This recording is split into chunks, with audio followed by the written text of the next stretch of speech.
Let's get you hitting your driver straighter. Now, the majority of golfers who miss the driver are going to be missing it out to the right. So I'm going to share with you 4 things that you can check in your golf swing which will straighten out your drives. Straighter drives, hit more fairways, give you lower scores. Now, the first one is actually something to do with setup, and it's something that we don't often consider. Club face alignment is absolutely key.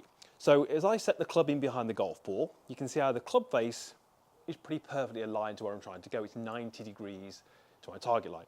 Just look what happens if I simply take the handle of the golf club and push it forwards of the club head.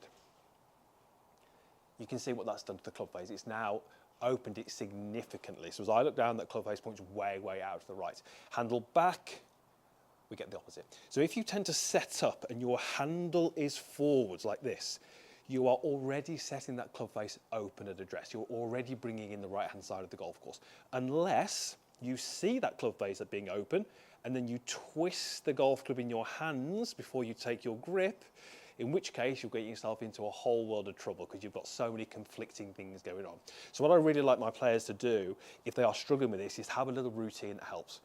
I'll be taking the golf club in your trail hand, setting it in behind the golf ball, ensuring that the club face is nice and vertical, and then from there building your stance around it. So now I've got a nice neutral club shaft position, which gives me the greater chance of having the club face nice and square at address. Let's get it off to the best possible start with a square club face at setup. Those of you who do miss out to the right, very often part of the reason for that is because you're not releasing the golf club effectively or efficiently.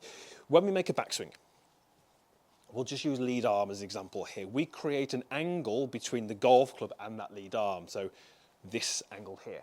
Now, very often, nerves, tension, being anxious on the golf course, being worried about missing the fairway, causes you to hold on to those angles. You're not releasing or not committing to the shot. And what happens when we hold on to these angles as we turn through, we get something which is quite similar to what we spoke about right at the start of the video.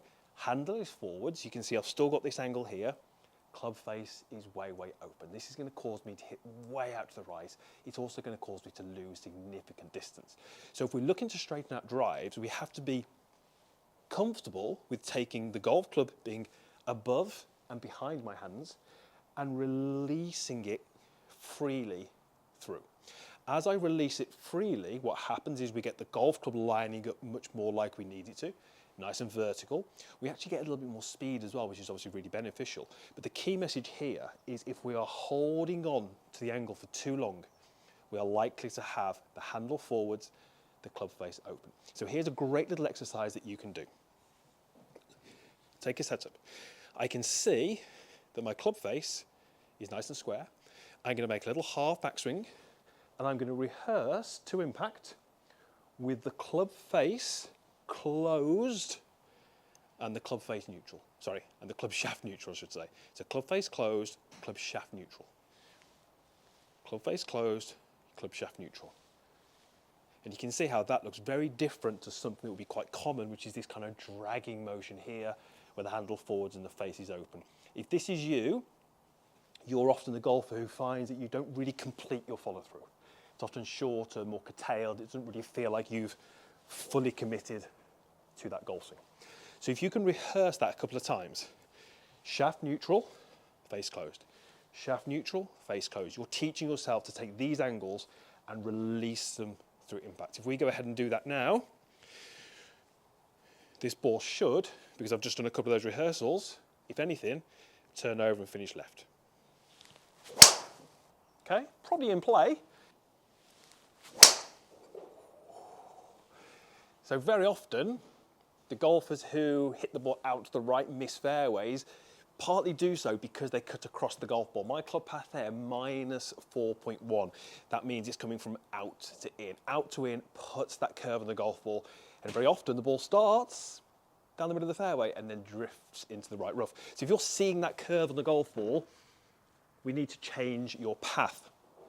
One way that you can do that is actually to add more body turn going back.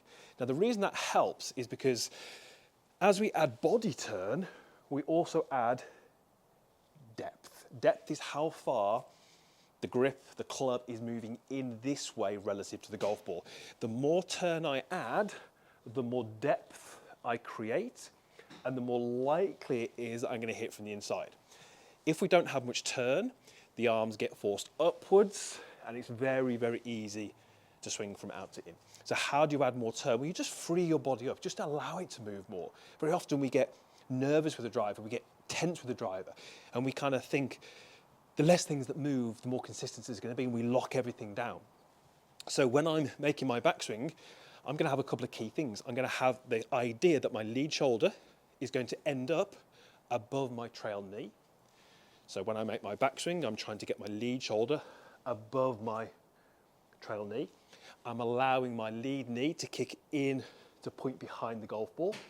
And for some of you, it might actually be beneficial just to allow that heel to lift slightly. So as I'm turning, I'm getting my shoulder above my knee is kicking in, my heel is lifting. And if I can do those things, it's going to give me more depth, it's going to allow me to hit more from the inside. So that path was minus 4.1. Let's see if we can shift it to a more positive number and create a different ball shape. Oh. Now that was not the best golf swing I've made, but what was my path? Way out to the right, 2.4 degrees. So I went from 4 degrees out to in to 2.5 degrees in to out. That gave me a different ball flight, more depth, changes your path, reduces your slice. And the final point, this one is so easy and not enough golfers know about this. You can actually use your driver settings to reduce how much you miss the ball on the right. If I unscrew this, the loft sleeve gives you two options to actually straighten out those drives. Let's show you what that is. So, this is a 9-degree head. I've got it currently set on standard. If I increase the driver loft, so I can go higher, and it tells me that it's plus 2 degrees. If I was to put that onto there now, that is no longer 9 degrees, it's 11 degrees. But as you increase the loft, the way that the club is designed, it also closes the face slightly. So as I go up in loft, it closes the face. Now 11 degrees might give me a slightly higher ball flight than is perfect, but it's going to mean I hit more fairways. It's going to reduce that miss out to the right. It's beneficial. Obviously I've got some little notches that I can go if I wanted to make that adjustment slightly less. So that one is just above 9 degrees, face slightly closed. Or around the other side, you have this option, which is an upright lie. Now, an upright lie basically means that the toe of the golf club is going to sit slightly higher than the heel, and the loft again starts to point more to the left. So upright reduces the miss out to the right, and adding more loft also closes the face. So you can actually change the settings on your driver to hit more fairways.